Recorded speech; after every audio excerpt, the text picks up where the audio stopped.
अस्सलाम वालेकुम दोस्तों, मेरा नाम है मोहसिन और आप देख रहे हैं मिस्टर टेक यूट्यूब चैनल। दोस्तों आज की इस वीडियो में मैं आपको बताने वाला हूं कि किस तरह से हम अपने ऑब्जेक्ट का बैकग्राउंड ब्लर कर सकते हैं।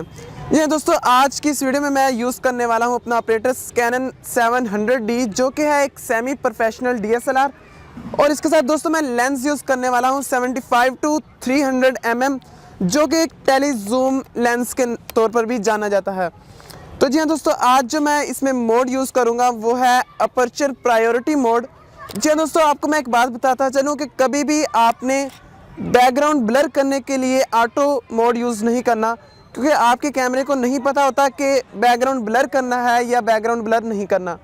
तो दोस्तों आज मैं AV मोड यूज़ करूँगा, अपर्चर प्रायोरिटी मोड।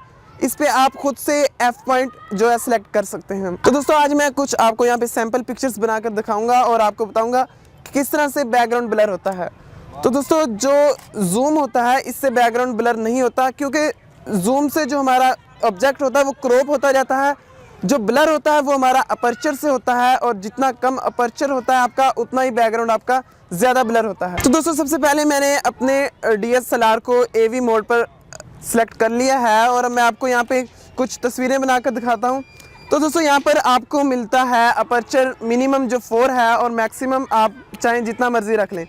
तो इस वक्त मेरा जो अपर्चर है वो है F20, और इस पर मैं आपको एक पिक्चर बनाकर दिखाता हूँ और देखते हैं कि हमारी जो पिक्चर है और उसका बैकग्राउंड है वो किस तरह से ब्लर होता है।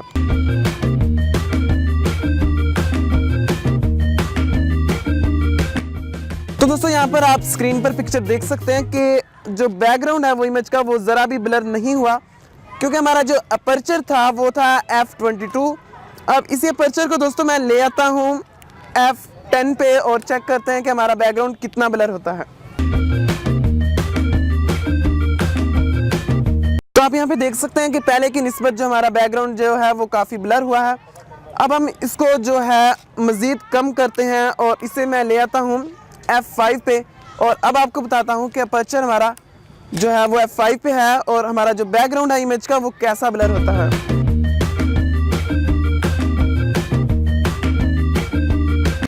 तो आप यहाँ पे देख सकते हैं कि हमारा जो बैकग्राउंड है वो अच्छी तरह से ब्लर हुआ है और हमारा जो इमेज है वो शार्प आई है और जो बैकग्राउंड था वो अच्छी तरह से ब्लर हो गया है। दोस्तों इसमें आपको एक और चीज़ का ख्याल रखना होता है कि आपका जो ऑब्जेक्ट है वो आपके बैकग्राउंड से कुछ फासले पर होना चाहिए। जितना फासला आपके ऑब्जेक्ट का आपके बैकग्राउंड से ज़्यादा होता है उतना ही जो आपको शैलो डेप्थ ऑफ फील्ड मिलता है और आपका बैकग्राउंड ज़्यादा ब्लर होता है। तो दोस्तों आप देख रहे थे मिस्टर टेक यूट्यूब चैनल। मिलते हैं नेक्स्ट वीडियो में। अल्लाह हाफिज़।